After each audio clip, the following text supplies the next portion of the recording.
মাওলানা তারিক জামি পাকিস্তানের একজন বিশাল স্কলার।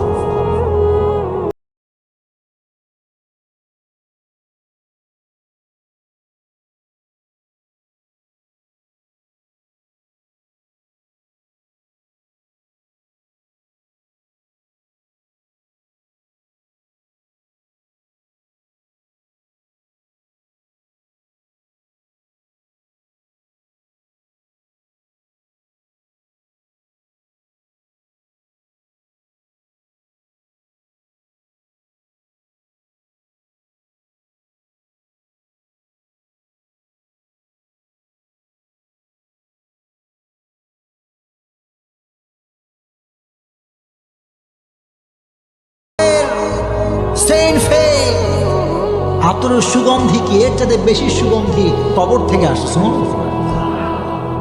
যেহেতু পাকিস্তানের মানুষ, উনি বললেন কিয়া ইয়ে চাদর সে আ রাহা হ্যায়, এটা কি চাদর থেকে আসছে? এলাকার সমস্ত মানুষ বললেন হুজুর, যতদিন থেকে আমরা এলাকায় আছি ততদিন পর্যন্ত আমরা প্রত্যেকটা দিন এই কবর থেকে সুঘ্রাণ পাই। সুবহানাল্লাহ,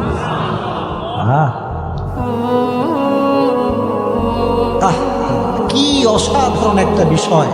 উনি বললেন তাই তো, তাহলে চাদরটা একটু হটানো, চাদরে আমি একটু সুঘ্রাণ নেব।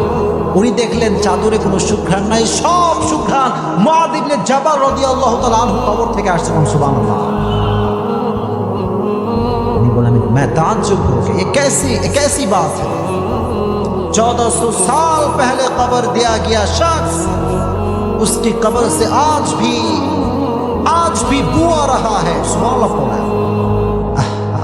এজন্য আল্লাহর পথে যে চলে, আল্লাহর ইসলামের কথা যে বলে, তার কবর থেকে সুঘ্রাণ করে দিবে একজন দিনকে। জোরে কোন কে? আর যে ব্যক্তি ইসলামের বিপক্ষে কথা বলবে, তার কবরটা আযাব আর জাহান্নাম দ্বারা ভরপুর হয়ে যাবে। চিল্লায় কোন ঠিক কিনা? এজন্য বাঁচেন আর মরণ ইসলামের পক্ষে থাকবেন তো ইনশাআল্লাহ।